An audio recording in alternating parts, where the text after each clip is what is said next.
भर्तरी जी ने पूरे विश्व में ऐलान कर दिया, मैं उसे पटरानी बनाऊंगा जो मुझे पसंद आ जाए। तो एक पिंगला नाम की सुंदरी जिसके आगे सब सुंदरियां फेल थी, भर्तरी जी को उसने पसंद किया, भर्तरी जी ने उसे पसंद। अब वो तो कोई साधारण पुरुष तो थे नहीं, तो उन्होंने कहा कुछ वर्ष में राजकाज बिल्कुल नहीं करूंगा। विक्रमादित्य महान बलशाली राजा थे, उनके छोटे भाई थे, उनको राजपद दे दिया और कहा मैं केवल देखूंगा भोग में है कितना सुख। अब रात दिन अच्छे अच्छे पदार्थ खाना चक्रवर्ती सम्राट थे, पिंगला के साथ रहना। पिंगला ने एक दिन खिड़की से झांक के देखा तो बलशाली अश्वों की सेवा कराने वाला अश्वपाल, रानी ने देखा और आकर्षित हो गई और हुक्म किया दासी को, अश्वपाल से बोलो अमुक जगह मिले। और अश्वपाल से उसका शारीरिक संबंध हो गया। विक्रमादित्य ने को जब सूचना मिली, बहुत प्रवीण थी पिंगला, उसको भनक लग गई दासी के द्वारा कि विक्रमादित्य आपकी चाल को जान गया है।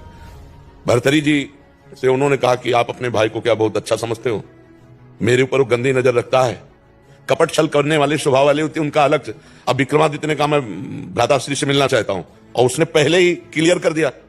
तो विक्रमादित्य के पास क्रोधित हो गया, उनका मैं कभी नहीं समझता था तो ऐसी दृष्टि।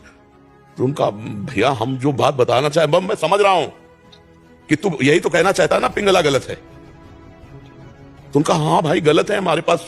बोले तुम कितने सही, निकालो इसको। मंत्री से आदेश किया इसको देश निकाला दे दो। जो अश्वपाल था वो महाराज की नृत्यांगना थी दरबार में, उससे उसकी मित्रता थी। अब वहां एक नगर में ब्राह्मण गरीब था, उसने तपस्या की देवराज इंद्र को प्रसन्न करने के लिए।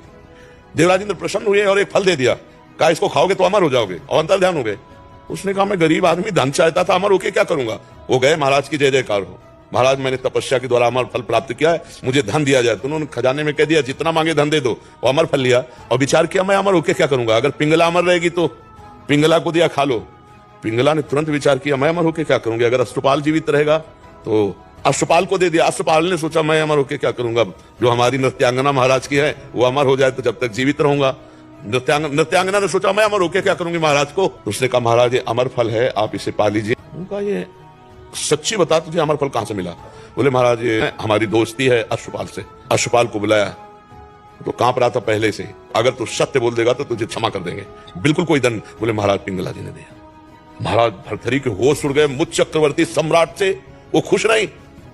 पिंगला को बुलाया सभा में, आज सभा में उतर के गए, पूरी सभा लगी हुई थी। उनका देखो ब्राह्मण ने अमर फल दिया था, पिंगला ने खाया, मैं तलवार से इसे काटूंगा, मरेगी नहीं, जीवित हूं। अरे महाराज ऐसी गलती हमसे हो गई कि हमने वो फल नहीं खाया, अश्वपाल को दे दी। तो मुकुट उतारा और कहा धिक्कार इस संसार के सुख को, मुझ सर्वांग सुंदर पुष्ट चक्रवर्ती सम्राट से ये तृप्त नहीं है और महारानी से वो अश्वपाल तृप्त नहीं है। अश्वपाल वैश्या से प्यार, ये शुद्र काम किसे। और महान बैरागी हुए जिनके सूत्रों को बैरागी दन पड़ते हैं। भर्तरी शतक है उनका।